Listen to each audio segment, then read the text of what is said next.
বিকেলে ঘুম থেকে ওঠার পর মা ছেলে বেরিয়ে পড়েছিলাম একটু বাইরে। উদ্দেশ্যটা ছিল দোকানে টুকটাক কেনাকাটা। আজকাল টুকু যখনই মুন দেখবে মাম্মামকে মুন দেখাবে। সে মুনটা ভালো করে চিনে গেছে এখন। অনেক বছর পর সুদূর বাংলাদেশ থেকে দাদা এসেছিল আমাদের বাড়িতে।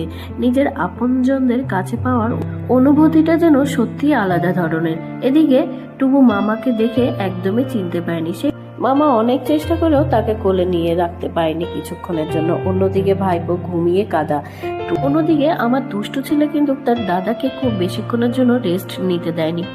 যদিও দাদাকে সে চিনতে পারেনি, তবে খেলার সঙ্গী তো সে পেয়েছে, সেটাই যথেষ্ট ছিল তার কাছে। দু ভাই মিলে বেশ আনন্দে খেলাধুলো, গল্পগুজব আর খাওয়াটাও ভাগাভাগি করে কমপ্লিট করে নিয়েছিল। এদিকে আমরা অতিথি আপ্যায়নের পর্ব মিটিয়ে নিয়েছিলাম। অনেক রিকোয়েস্ট করেও দাদাকে নিজেদের বাড়িতে রাখতে পারিনি এক রাতের জন্য, কারণ পরের দিন ভাইপোকে নিয়ে লখনৌতে যাওয়ার ছিল ডাক্তার দেখানোর উদ্দেশ্যে।